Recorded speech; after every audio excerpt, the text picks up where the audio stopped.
今天呢要来教大家 iPhone 拍照的小技巧。之前呢在用 iPhone 拍照的时候，有一件事情一直困扰着我，就是怎样拍都不好看，就是肤色很黄啊，或是姿势跟表情很尴尬。但是后来呢，我发现有些技巧还有很好用的 App， 让我们在拍照的时候成功几率变高哦。那今天呢比较特别的就是我会跟大家分享拍照很好用的 App， 尤其最近非常流行复古风哦，就是现在呢只要用 iPhone 就可以拍出复古相机的感觉，颜色超级好看，连相机的钱都省下来了。或者是我们今天也会讲到你在拍照的时候，哇，可能不知道要看哪里啊，手要怎么摆之类的。我们今天呢也会教大家一些技巧，让你快速拍出自然又好看的角度。那我们话不多说，赶快开始吧。那首先第一个呢，我们来介绍这个 Days 这一款相机 App。为什么是这个 App 呢？这就要说到，其实我过去是完全不会另外用 App 拍照的，就是我自己甚至是完全没有在后置，我一直以来都只有用原相机。其实主要呢是因为我觉得以前的 App 滤镜都很没有质感，就套上颜色之后那个感觉都很死，就没有很好看。但是这一款 Days Cam 呢真的很不一样，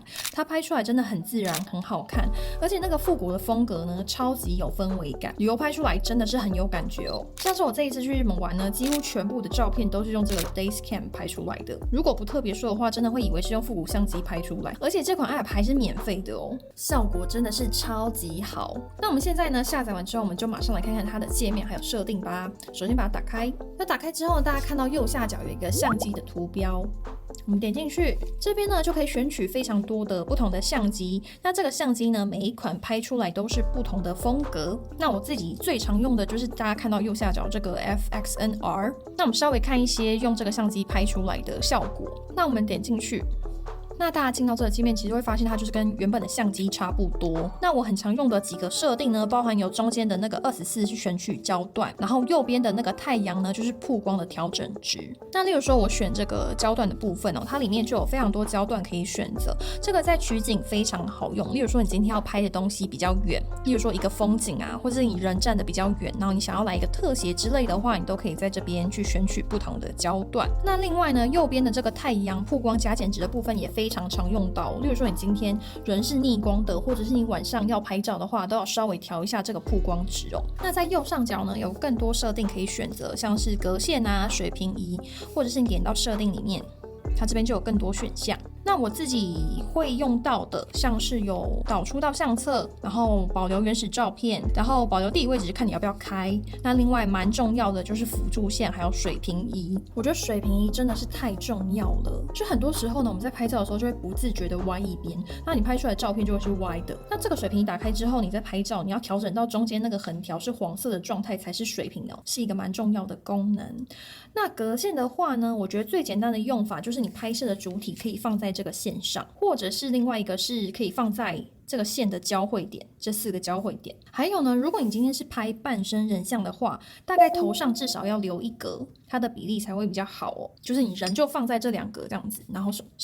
头上面就是空1格。那其实你今天照片有水平啊，然后格线构图这样子拍出来，其实至少是有个60分啦。但是另外呢，我觉得光线也是超级重要的。那我们等一下会另外把光线拉出来讲哦。出国拍美照最怕就是拍照拍到一半没电。这个时候就需要 SICK 3合1迷你快充口袋电源 Pro 的即时救援，解决你的电量焦虑。旅游充手机超方便，旋转收纳不占空间，内建 Type-C 及 Lightning 双接头，长按按钮支援手表无线充电 ，Apple Watch 及 Galaxy Watch 都 OK 的啦。侧边 USB-C 孔还可以再充第3个装置，例如说这边 AirPods 接上去，甚至同时3个一起充也完全没问题哦。这款内建5000毫安时锂电池，支援20瓦双向快速充电，屏幕就可以看到剩余电量，看到绿色快充符号就代表正在快充哦。充 iPhone 16 Pro Max 50分钟可以从2%充到65%。而且它的体积超小，重量也只有约100克左右，超级轻，旅游带出去完全无负担。女生的小背包也装得下，不占空间哦。这款总共有5个颜色可以选，而且现在在 7-Eleven 就买得到咯，限量优惠价699。还有，这部影片呢，我们直接送给你。10月21号之前，在影片下方留言你最喜欢 SICK 口袋电源的什么功能还有颜色，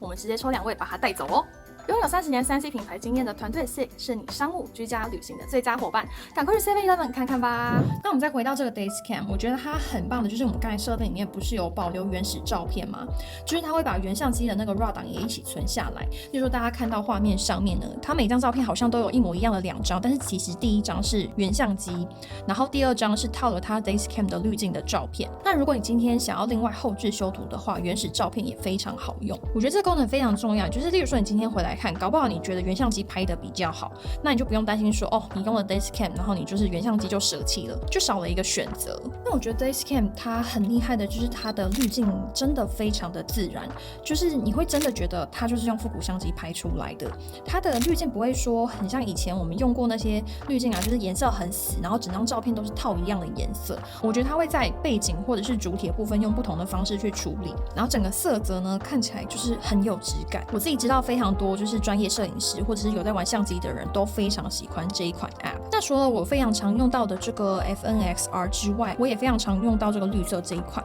但是绿色这一款它就是不能调焦段哦。那还有其他的一些相机的选择，大家还可以看看不同的效果。那除了拍照之外呢，大家看到上面这一排它是录影机哦，就是它是可以录影，但这个呢可能就是要付费啦。那因为我自己有买付费版，所以大家有需要的话也可以参考一下，它录出来的那个风格也是非常好看。那还有另外一个超级方便的就是 Daycam 现在 iOS 18也可以设定在锁定画面当成快捷键哦。像是现在大家看画面上面呢，我左边这边就是设定成 Daycam， 就是你进到设定桌布的这个画面啊，然后你点进去，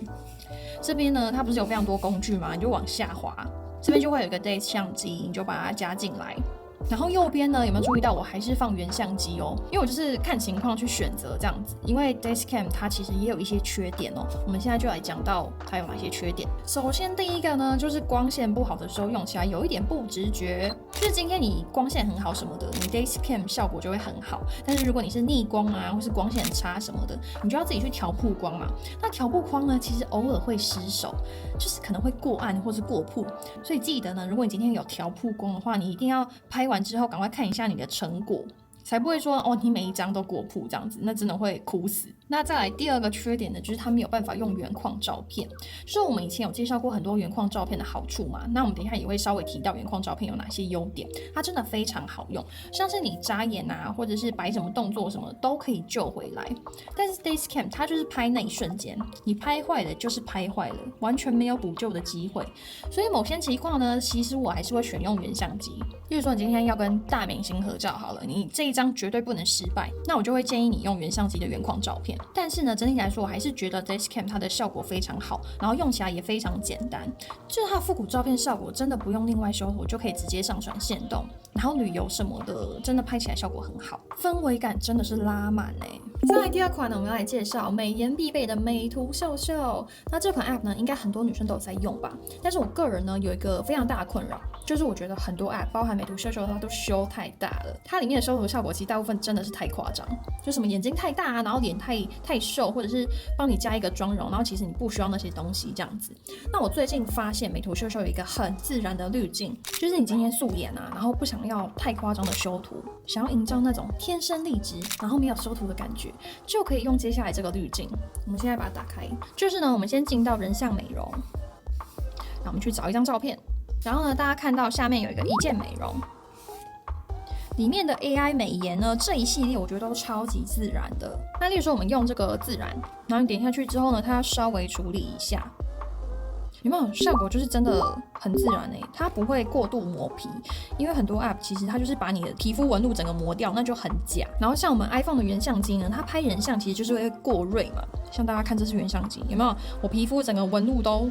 显露无遗，然后看起来皮肤就特别差。然后他今天帮我处理之后呢，其实不太会把我整个纹路都抹掉，像是我这个毛孔其实都还在，但是你远看呢，就会有一种皮肤很好的感觉，所以效果看起来就很自然，然后效果很好。那这一款呢，它是有带一点妆感的，就是它感觉有上妆。那我这个人很奇怪，就是我只要化一点点妆，尤其是在眼睛的部分，它只要给我一点点妆，看起来妆就很浓。所以如果你今天不想要这个妆感的话呢，我就会推荐第二款这个减龄哦。这个减龄呢，它的妆感会少一点，然后效果也是超级自然。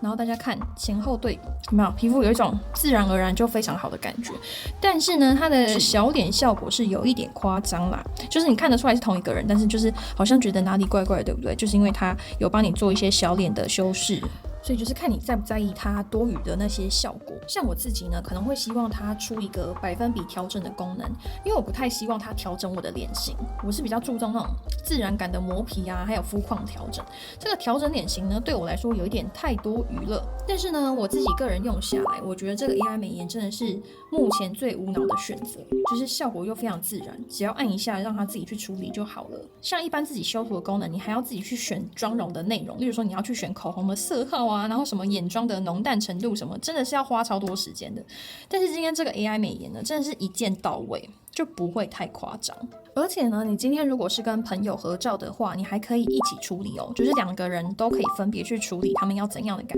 觉。所以呢，如果你想要追求效果自然的修图的话，一定要试看看这个美图秀秀的 AI 修图功能，而且它还是免费的哦。就是现在大家看这个自然是免费的没错，然后减龄的话，它现在是限时免费，所以如果你看到这部影片，也可以赶快去试看看你是不是喜欢这个效果。那我个人其实是有在买付费版，就一直都有在用这样子，我觉得美图秀秀非常好用，所以就是推荐给大家这个好用的修图功能。再来第3个呢，我想要提到一般人拍照最大的痛点就是姿势跟眼神。我自己呢也曾经深受其扰哦，就是相机一打开就尴尬到不行。但是我后来发现有几个方法可以让人很快的进入状况，那拍照起来的效果就会非常自然哦。首先第一个呢就是拍照装盲法，就是如果你今天拍照是死死的盯着镜头，或是站得很直啊，手贴大腿什么的，恭喜你就会获得普通的观光客照一张。那现在呢其实都很流行那种自然然后很chill的感觉的拍照嘛，就是眼神不要看镜头，然后最好也不要笑，就是非常自然这样子。所以呢我们拍照的时候就可以利用这个装盲法，不疾不徐的开始装盲。那你从头到脚呢都可以来装盲哦。那如果你今天是拍照者的话，也可以指挥被拍照的人。我发现呢，拍照者发号施令非常重要，就是你要让对方进入状况，不要说好尴尬哦，就是很讨厌拍照啊什么的，那2方这样拍出来都不会开心。那第一个呢，我们要提到的就是可以拨头发或是调整帽子。那这个时候呢，你就是脸稍微侧一点，然后眼神大约可以看镜头的30到45度，然后眼神要集中，不要涣散，你就慢慢的拨头发，然后优雅的这种感觉哦。那当然呢，拍照者当下你就是不停的拍，就是不要说好像停到定点才要拍照这样子，你就是一直拍就对了。再来第2个呢，就是调整衣服或者是手插口袋，这样子呢可以营造轻松惬意的感觉。那我们在调整衣服的时候，注意就是要慢慢的变换姿势，不要说好像很快，就是那个时间会抓不到。就是你就慢慢的摸你的领口，然后很轻松惬意的去调整你衣服上面的饰品啊，或者是领口，或者是领带，或者是围巾等等的。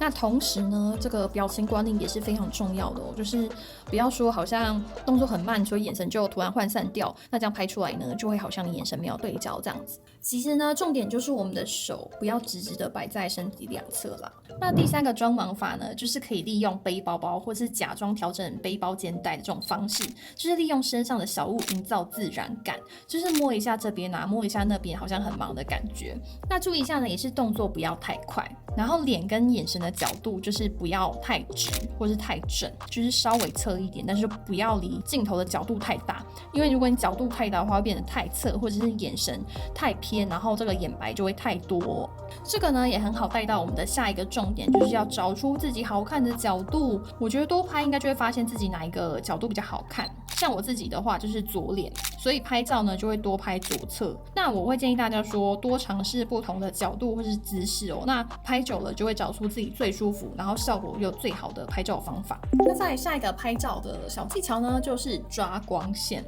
我觉得拍照好不好看，光线大概占了70%吧。就是光线不好的话，真的你怎么拍都救不回来耶。各位女生呢，真的不要太苛责拍照的人，因为有时候真的光线真的太糟糕了。其实你今天就算找专业摄影师来，也救不回来啦。说真的，那光线好不好有几个因素哦。第一个就是天气，就是天气太好啊，或是太烂，你拍出来都会非常糟糕。例如说你今天大太阳，那大太阳的话，脸上的阴影就会太锐，或者是你今天是下雨啊，天气很糟糕的话，脸上就会无光。那天气这个呢，说到底是不可控的，但是第2个呢，这个我们就可以稍微控制一下，就是影响光线的第2个要素就是时间点。就一天拍照最好看的就是下午太阳快要下山的时候，这个时间呢，怎么拍就真的怎么好看，就是这个时间拍出来的光线是非常柔和，然后不会太锐的。那同时我们也要带到第3个点，就是影响光线呢，你也要考虑到你是面光还是背光。就理想的光线呢，是稍微有点微斜，但是不要完全的背光。